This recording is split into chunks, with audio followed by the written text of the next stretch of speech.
पूर्व भारतीय समाज पार्टी के अध्यक्ष ओम प्रकाश राजभर से हुई चर्चा।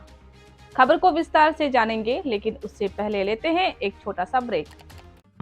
हर वर्ग का सम्मान अब की बार अजहर इमाम टिकारी नगर परिषद से मुख्य पार्षद सभापति पद के योग्य कर्मठी नेक ईमानदार शिक्षित संघर्षशील अनुभवी जनप्रिय उम्मीदवार अजहर इमाम को चुनाव चिन्ह मोटरसाइकिल छाप क्रम संख्या 2 पर बटन दबाकर भारी से भारी मतों से विजयी बनाए। अजहर इमाम संपर्क 9572793336। निवेदक बबलू जी एवं समस्त नगरवासी।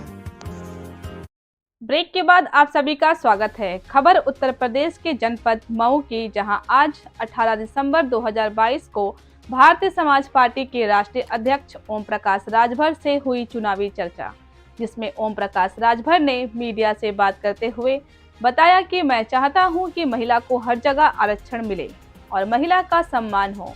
उन्होंने कहा कि इसलिए मैंने आज महिला को आरक्षण दिलाने के लिए सम्मेलन रखा है। देखें मऊ से डिस्ट्रिक्ट इंचार्ज दीवानचंद गौतम की रिपोर्ट। नमस्कार, मैं दीवानचंद गौतम फाटू से मैं मौजूद हूँ जनपद मऊ में। और ये स्थान जो आप दिख रहे हैं, यहाँ पर कल महिलाओं के सम्मान में यहाँ पर रैली होने जा रहा है। और हमारे जो पूर्व मंत्री हैं ओम प्रकाश राजभर जी, वो मुखिया हैं भाजपा के, वो कल यहाँ पर मीटिंग करने वाले हैं। आइए मैं जानता हूँ कि कल क्या प्रोग्राम है, कैसा प्रोग्राम है। और महिलाओं की बात तो सब करते हैं, लेकिन आरक्षण आता नहीं कोई दिला पाया है, और जितना होता भी है लेकिन आता नहीं मिल पाया है। आइए मैं बात करता हूँ सीधा। सर, आपका बहुत स्वागत है चैनल में। कल कैसे यहाँ पर है मीटिंग हो रही जा रही है कि भारतीय समाज पार्टी द्वारा कल 18 दिसंबर महिला हक अधिकार महारैली है। अभी तक ज्वाइन कार्यक्रम होते रहे, महिला पुरुष सब लोग एक साथ आते रहे, लेकिन हम लोगों ने विधानसभा में कार्रवाई हुई। एक दिन विधायकों को ही, सिर्फ महिला विधायकों को बोलने का मौका मिला। उस दिन हमारे मुख्यमंत्री जी भी, विधानसभा अध्यक्ष जी ने भी ये बात स्वीकार किया कि इनकी आबादी के हिसाब से यहाँ इनकी उपस्थिति होनी चाहिए। तो मेरे दिमाग में है कि कहने से तो होगा नहीं जब तक कानून न बन जाए। तो चुनाव आयोग या सरकार कानून ले आवे, 50% लोकसभा विधानसभा में महिलाओं के लिए सीटें आरक्षित हो जाए। शिक्षा में 50%, चाहे प्राइवेट हो चाहे सरकारी हो, 50% सीटें आरक्षित हो जाए। नौकरियों में 50%, चाहे वो प्राइवेट हो चाहे सरकारी, आरक्षित हो जाए। तब ये लगेगा कि नहीं, बराबरी का दर्जा मिल रहा है। तो इसके लिए जागृत करना पड़ेगा। जैसे महात्मा गांधी जी ने देश को आज़ादी के लिए, सब लोग जान रहे थे कि हम गुलाम हैं, लेकिन कोई कदम नहीं बढ़ा पा रहा था, लेकिन महात्मा गांधी जी ने कदम बढ़ाया, लोग उनके पीछे चल पड़े। उसी तरह आपने देखा कि जब इस देश में वर्ण व्यवस्था बनी तो मनुस्मृति का संविधान बना, 4 वर्ण बना, ब्राह्मण क्षत्रिय वैश्य शूद्र। उसमें कानून बना, शूद्रो शिक्षाम नध्यताम। उसके खिलाफ अगर जंग छेड़ा तो महात्मा ज्योतिबा फूले, जानकारी उनको हुई, उन्होंने जंग छेड़ा और उन्होंने अपनी पत्नी को पढ़ाया। और उस समय महिलाओं को पढ़ने लिखने का अधिकार नहीं था, तो स्कूल खोल करके उन्होंने सबसे पहले अगर महिलाओं को पढ़ने लिखने का अधिकार दिया तो सावित्रीबाई फूले ने, और शूद्रों को पढ़ने लिखने का अधिकार दिया तो महात्मा ज्योतिबा फूले ने संघर्ष किया। आज उसका आनंद सब लोग ले रहे हैं। ठीक उसके बाद छत्रपति साहू जी महाराज, अपने राज्य में उन्होंने 50% रिजर्वेशन दिया। छुआछूत था, ऊंच नीच नफरत थी, उन्होंने कहा कि नहीं, आरक्षण के कोटे से लोग जाएंगे तो छुआछूत खत्म होगा। अपने राज्य में अपने पैसे से शेड्यूल कास्ट की चाय की दुकान खुलवा के खुद राजा चाय पीने चला जाता था। बड़ा विरोध हुआ, लेकिन कभी चिंता उन्होंने नहीं किया। आज उसी बात को बाबा साहब डॉक्टर अम्बेडकर जी ने संविधान में महात्मा ज्योतिबा फूले की बात, सावित्रीबाई फूले की बात, छत्रपति साहू जी महाराज की बात को उन्होंने संविधान में पिरो दिया। आज उसका आनंद सब लोग ले रहे हैं। कितना आंदोलन बाबा साहब डॉक्टर अम्बेडकर ने किया।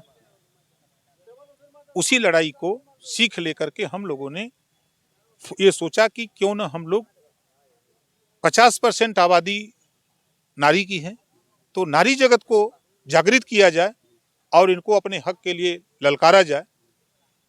उसी कड़ी में कल आपके मऊ में ये जो मैदान है, कल आपको दिखेगा न भूतो न भविष्यो, न कभी हुआ है न कभी होगा। इस तरह का कार्यक्रम कल आपको देखने को मिलेगा। कहाँ से यहाँ का आ रही है महिलाएं? बस यहाँ ज्यादा दूरी से नहीं, कुल मिलाकर के 35 से 40 किलोमीटर के ही दायरे में हम लोग चिन्हित किए हैं और इतनी दूरी से ही लोग आएंगे। बीजेपी के नेता कुछ आज एक व्यक्ति का पुतला फूके हैं, क्या है उसको बताएंगे उसके बारे में? बीजेपी के नेता लोगों ने मऊ में आज फूका है पुतला, क्या था मामला? किसका?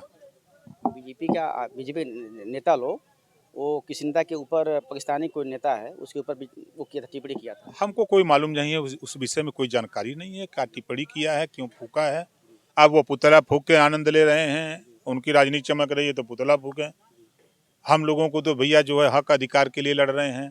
हमको जातिवाद जनगणना चाहिए कि महिलाओं की भी 50% आबादी गणना में जब है, इनको एक समान अनिवार्य फ्री शिक्षा क्यों नहीं हो जाती, गरीबों का इलाज फ्री में क्यों नहीं हो जाता, प्रदेश में घरेलू बिजली का बिल क्यों नहीं माफ़ हो जाता।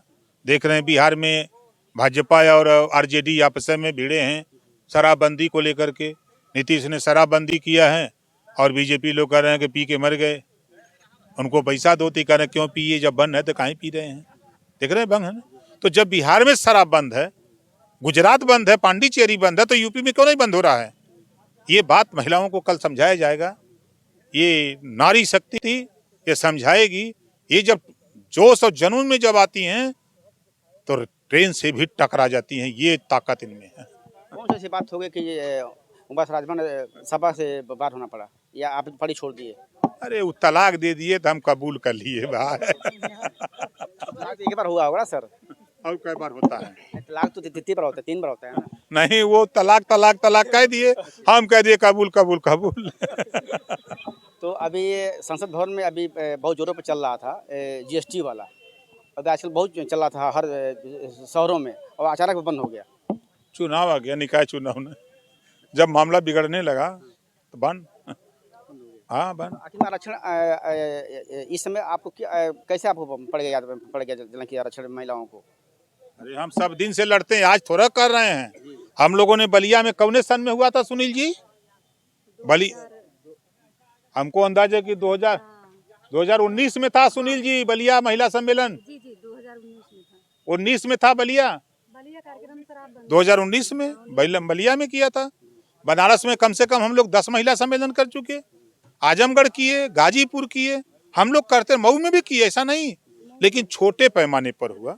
बड़े पैमाने पर होने वाला है। ये जो हो रहा है, ये आपको मैंने कहा ना एक लाइन में, न भूतो न भविष्यो, किसी पार्टी की हिम्मत नहीं है। चैलेंज देता हूं कि न भूतो न भविष्यो, न कभी हुआ है न कभी होगा। इस तरह का कार्यक्रम कल आपको देखने को मिलेगा। आप सादर आमंत्रित। इस तरह आप देख रहे थे पूर्व मंत्री ओम प्रकाश राजभर जी को। कल महिलाओं के आरक्षण दिलाने के लिए महिला के सम्मान में यहाँ पर बहुत भीड़ होने वाली है, और बोले कि कभी ऐसा कभी हुआ नहीं था, और कल दिखाऊंगा। मैं गौतम फाटू से।